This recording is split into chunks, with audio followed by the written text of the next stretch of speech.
Halo semuanya, gimana kabarnya? Apakah kalian yakin kalau apartemen, hotel, kos-kosan itu aman? Haha, setelah menonton perjalanan janda gurih ini dijamin kalian jadi skeptis dengan ketiga tempat tinggal tersebut. Lalu tanpa berlama-lama langsung saja, wekdal soho panggenan kaulo sumonggo agen.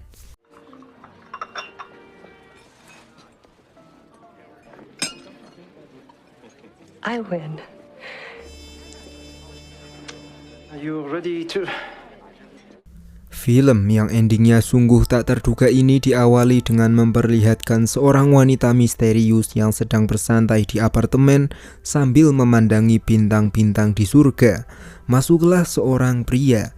Wanita itu pun menyambut pria itu dengan senyuman. Tapi tiba-tiba pria misterius itu langsung melemparkan wanita tersebut dari atas gedung.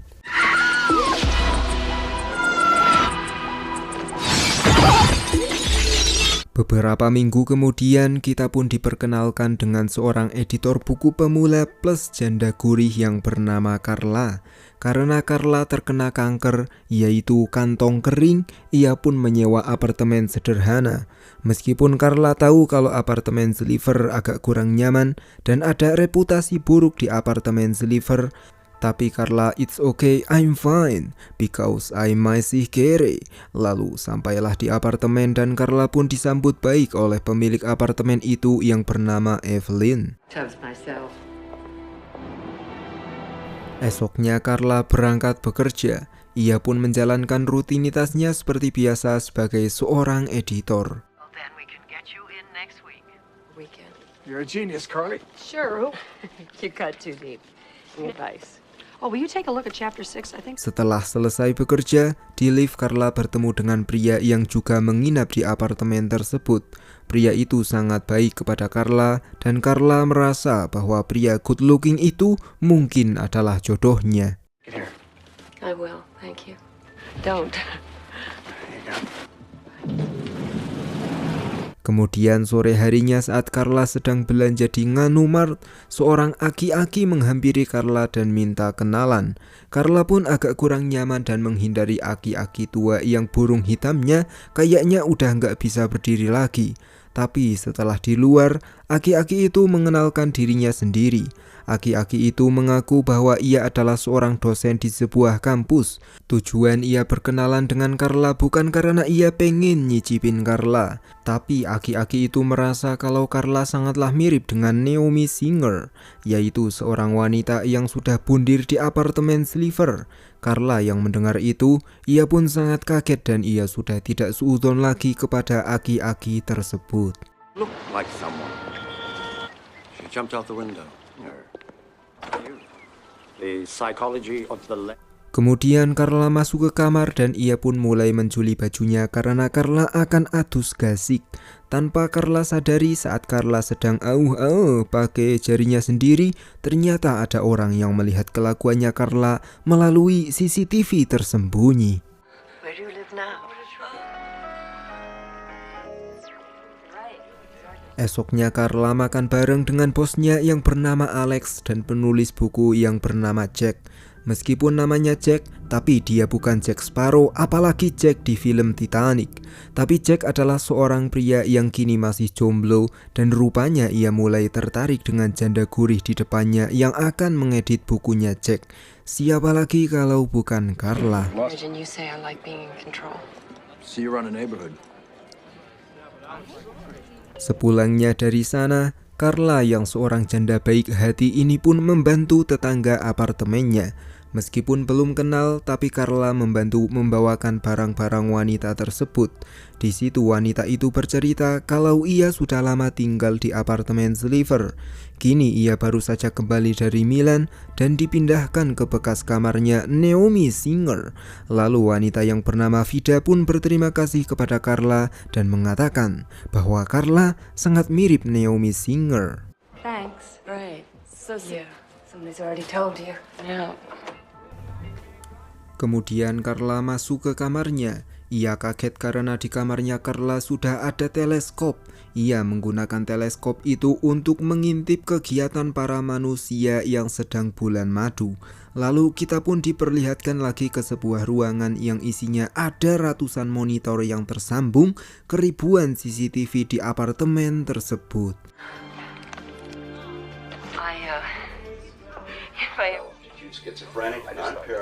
Esoknya saat jogging, Carla tak sengaja bertemu dengan Jack. Sambil jogging, Jack bilang kalau Carla punya sebuah rahasia. Carla pun tidak tahu dan hanya kebingungan. Lalu Carla malah mengira kalau Jack lah yang menaruh teleskop di kamarnya Carla. Jack yang mendengar itu, ia pun tidak tahu apa-apa. Carla yang mendengar itu, ia pun tidak percaya dengan Jack dan langsung pergi begitu saja.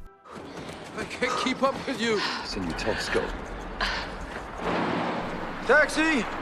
Sesampainya di apartemen, Carla kaget karena sudah ada puluhan polisi. Dan ternyata dosen yang kemarin ngobrol dengan Carla sudah meninggal di kamar mandi dengan keadaan lehernya sudah patah. Carla yang pernah terlihat ngobrol dengan dosen itu, ia pun diinterogasi. Carla mengatakan dengan jujur bahwa Carla dan dosen itu cuma ngobrol biasa tentang Naomi Singer dan dosen menganggap kalau Carla mirip dengan Naomi. Lalu masuklah Carla ke kamarnya. Ia pun menggunakan teleskop itu lagi untuk melihat dunia luar. Tak sengaja ia melihat Jack yang sedang dongeng dengan Vida. Dengan segera Carla pun membaca berita tentang Naomi. Saat melihat Naomi, Carla jadi yakin kalau Naomi mirip dirinya. Lalu Carla juga agak kaget karena usianya Naomi baru 33 tahun, tapi Naomi sudah bundir. Malamnya Carla mengadakan sebuah pesta.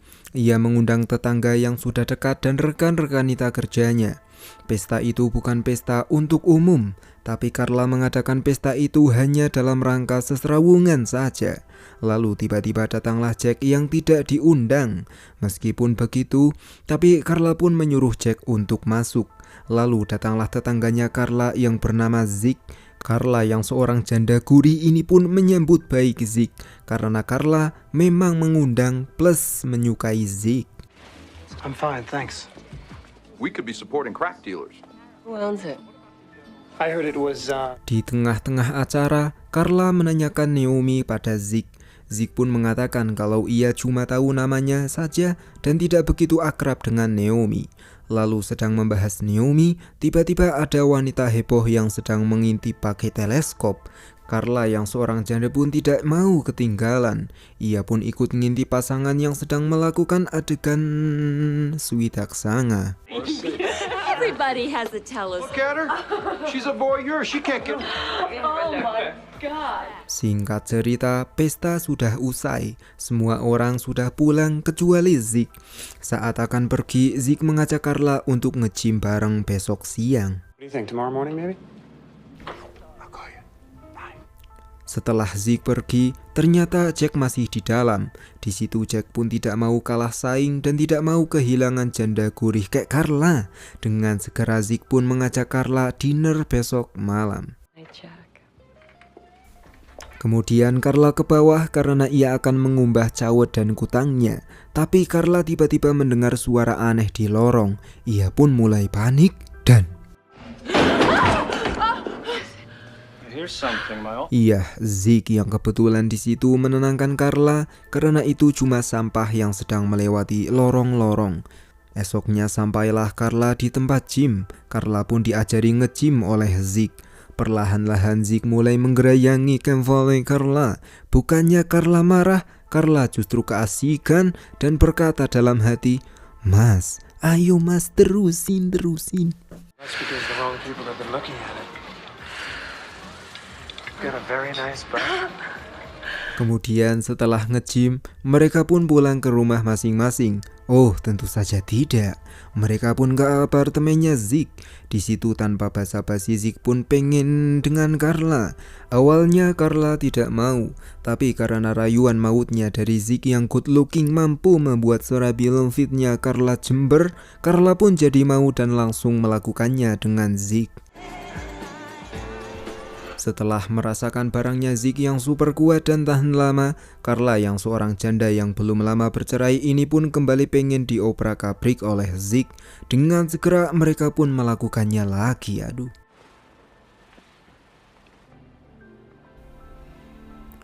Setelah keluar di perut dan mulut, Zeke sepertinya jatuh cinta kepada Carla. Ia pun jujur pada Carla bahwa Zeke sebenarnya adalah Ultraman. Oh, tentu saja tidak. Zeke sebenarnya adalah pemilik apartemen Sliver dan Evelyn hanyalah seorang pekerja. Ayahnya Zeke dengan susah payah membangun apartemen Sliver dan kini ayahnya Zeke sudah meninggal dunia. Apartemen Sliver sudah diwariskan kepada Zeke. Selama ini Zeke hanya bergerak di belakang panggung dan tidak memberitahu siapapun kalau Zeke adalah pemilik apartemen. Carla yang mendengar itu, ia pun agak kaget. Karena selain good looking, ternyata Zeke juga good reckoning. Meskipun begitu, ia pun berpura-pura tidak kagum dan langsung kembali ke kamarnya sendiri. Setelah Carla sampai di kamarnya, kita pun diperlihatkan ke ratusan CCTV yang memperlihatkan Carla yang sedang mesem-mesem. Dan ternyata operator CCTV itu adalah Zeke.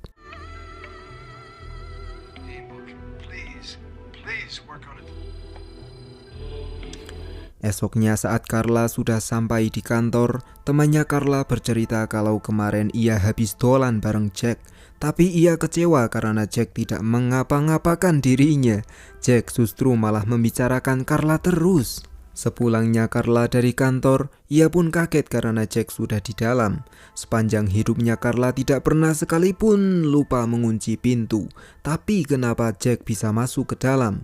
Jack jujur bahwa tadi pintu tidak dikunci sama sekali dan Jack bukanlah seorang kriminal. Lalu di situ Jack membicarakan soal Naomi.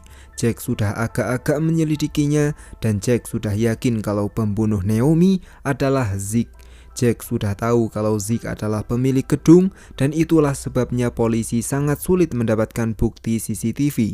Carla yang mendengar itu, ia pun tidak percaya kepada Jack dan langsung mengusir Jack. Goodbye. Setelah Jack pergi, Carla mendapatkan kiriman cawet dan kutang hitam dari orang tak dikenal. Sedang bingung-bingungnya tiba-tiba Zeke menelepon. Zeke berkata kalau kemarin ia sangat puas. Carla yang mendengar itu, ia pun mengatakan hal yang sama. Lalu Zeke mengaku kalau ialah yang mengirimkan cawet dan kutang kepada Carla. Zeke juga mengajak Carla dinner. Carla yang mendengar itu, ia pun mesem-mesem sambil membatin. Wah, pasti Mas Zeke pengen dilayani pakai kutang dan cawet hitam tersebut. 1 hour. Meet me downstairs in 1 hour. Kini Carla sudah berdandan dan langsung OTW bersama Zeke ke restoran. Sesampainya di restoran, setelah berbasa-basi cukup lama, tiba-tiba banget Zeke pengen memastikan apakah Carla pakai kutang hitam tersebut. Carla pun menunjukkannya kepada Zeke. Lalu setelah itu Zeke ingin melihat cawetnya. Carla pun mencuri cawet hitamnya dan menunjukkannya kepada Jack di situ. Seketika pengunjung yang berada di sebelah mereka pun yang melihat hal itu, mereka pun langsung gak nafsu makan.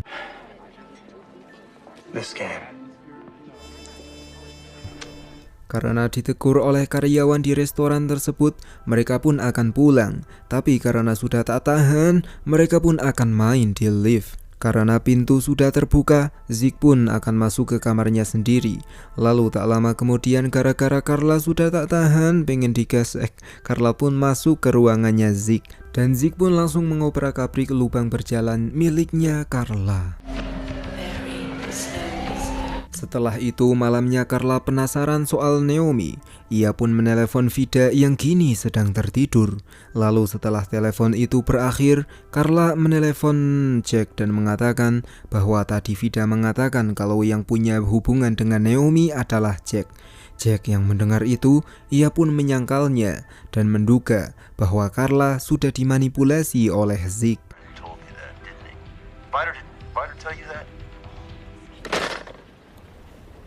Esok paginya Carla ingin mengkonfirmasi perkataannya Vida semalam. Namun sayangnya Vida sudah terlambat masuk kantor. Ia pun langsung pergi meninggalkan Carla. Sorenya karena lift macet, Vida naik ke lift. Tapi tiba-tiba ada orang yang langsung menikam Vida berkali-kali. Carla yang mendengar teriakan, ia pun ke tangga, dan alangkah terkejutnya Carla karena Jack lah yang berada di samping jasadnya Vida yang sudah terkapar. Jack pun berusaha menjelaskannya kepada Carla, tapi Carla sudah tidak percaya lagi kepada Jack.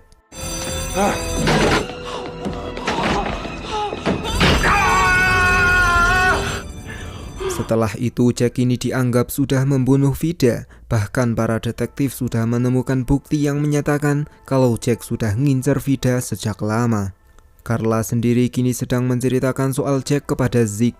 Lalu setelah cerita sudah selesai, entah apa yang Zeke pikirkan, yang jelas Zeke mengajak Carla ke ruang CCTV pribadinya. Carla pun tak menyangka kalau Zeke agak lain.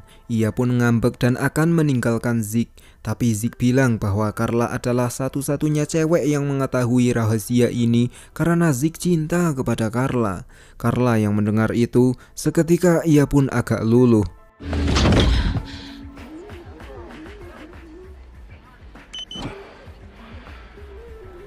Setelah itu Carla tidak jadi pergi dan justru Carla menikmati ribuan tontonan yang berada di depannya.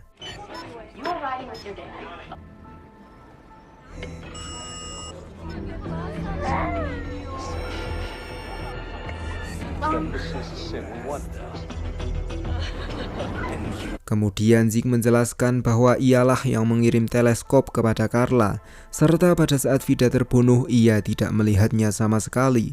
Meskipun begitu, tapi Zeke melihat Jack di tangga. Untuk itulah Zeke langsung memanggil polisi pada waktu itu.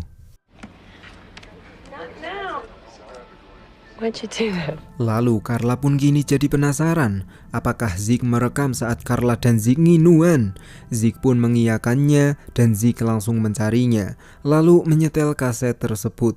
Sambil menonton adegan pada waktu itu, Carla yang seorang janda, ia pun malah pengen lagi. Dan alhasil terjadilah di ruangan tersebut. Esok harinya Carla bingung karena ditelepon oleh orang yang tidak dikenal yang mengabarkan kalau ada seorang kriminal yang menargetkan anak-anak. Carla pun cuma bingung dan batin, nih orang siapa sih?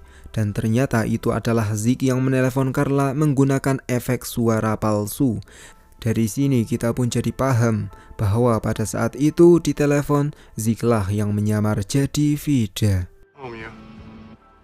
That way we could see everything. I told him if he ever touched her again.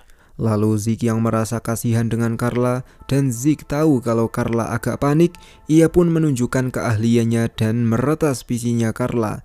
Alhasil Carla pun jadi senyum karena Zeke memberikan bunga virtual.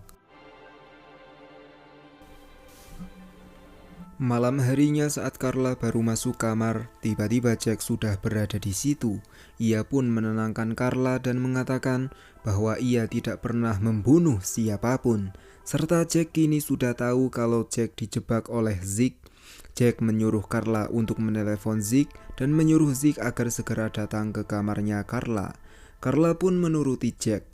Lalu Zeke yang belum mengecek CCTV, ia pun percaya kepada Carla dan langsung ke kamarnya Carla. Sesampainya di kamarnya Carla, Zeke langsung diancam oleh Jack. Jack mengatakan kalau Zeke lah pembunuh Naomi Singer, serta Jack yakin 100% kalau Zeke juga membunuh Vida. Tadi pintu kamar ini terkunci, tapi Zeke bisa masuk. Jack semakin yakin kalau Zeke bisa masuk ke pintu mana saja, seperti Doraemon. Zeke pun tidak mengakui itu semua, sedangkan Carla lebih percaya kepada Zeke daripada Jack. Alhasil mereka pun langsung bertengkar.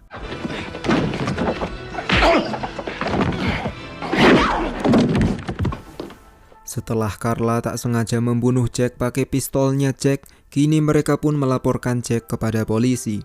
Mereka pun tidak mengatakan yang sebenarnya, tapi mereka mengatakan bahwa Jack menyerang lebih dulu dan mengancam Carla. Carla dan Zeke tidak tahu motifnya Jack, yang pasti mereka menganggap kalau Jack berniat buruk kepada Carla dan Zeke. Lalu mengenai Jack bisa masuk ke kamar, Zeke menuduhkan bahwa Jack masuk ke pakai benda yang berada di sakunya Jack. Kita tahu bahwa itu tentu bukan barangnya Jack, melainkan itu adalah kunci kedua miliknya Zeke. Kemudian polisi yang sudah mengkonfirmasi kalau kunci itu bisa untuk masuk kamar, mereka pun percaya dengan Zeke dan Carla. Zeke dan Carla dinyatakan tidak bersalah. Terlebih lagi Jack punya track record yang sangat buruk dan sering KDRT dengan mantan istrinya. Meskipun begitu, tapi Zeke dan Carla disuruh untuk datang ke kantor besok siang. Say 9:30.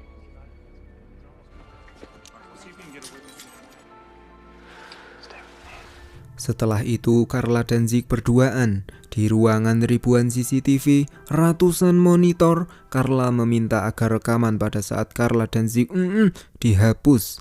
Zeke pun menuruti Carla dan mengambil rekaman tersebut. Carla yang seorang janda cerdas, ia pun mengikuti Zeke menggunakan CCTV. Lalu setelah Carla tahu di mana penyimpanan rekaman tersebut, ia pun segera mengganti channelnya. Lalu setelah Zeke datang, Carla langsung menghapus rekaman dirinya dan Zeke. Zeke pun tidak mempermasalahkan itu dan ia akan berangkat ke sawah untuk macul. Menyadari hal itu, Carla pun langsung mencari rekaman-rekaman lain di ruang penyimpanannya Zeke.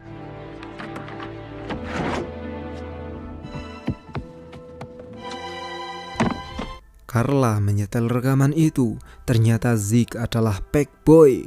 Zeke pernah berhubungan dengan Vida. Di situ terlihat sangat jelas bahwa Zeke berkata kalau ia begitu mencintai Vida. Lalu Carla mengganti rekaman lain. Di situ Carla menyadari kalau Zeke juga pernah berhubungan dengan Naomi. Bahkan Naomi juga sangat menikmati saat berhubungan dengan Zeke, yang dimana Zeke sendiri kini akan kembali lagi karena ia lupa membawa sangu sega jagung karo rese. Dengan segera Carla pun menutup pintunya. Zeke pun berbicara lewat CCTV. Ia mengatakan kalau ia begitu mencintai Carla. Carla yang mendengar itu, ia pun hampir luluh. Begitulah wanita, jika ia tidak bisa mengendalikan nafsunya, maka ia akan dipermainkan oleh perasaannya. Lalu karena Carla tak membukakan pintu, Zeke pun menyopot kabel agar pintu terbuka. Dengan segera Carla pun mengancam Zeke pakai pistolnya Zeke. Zeke pun membela diri dan mengatakan lagi kalau ia sangat mencintai Carla. Carla pun tidak percaya dan akan membunuh Zeke. Tapi tiba-tiba rekaman sudah sampai di bagian saat Naomi terbunuh. Di situ terlihat jelas kalau Jack berada di lokasi saat Naomi terbunuh. Kemudian karena Carla bingung dengan semua ini, antara Jack yang membunuh Naomi ataukah Zeke yang menjebak Jack, entahlah. Yang pasti Carla sudah tidak percaya dengan Zeke. Terlebih lagi Zeke jago memanipulasi. Untuk itulah di tengah-tengah kebingungannya Carla, dan supaya di masa depan Carla tidak menyesal, ia pun lebih memilih memusnahkan sistem CCTV miliknya Zeke.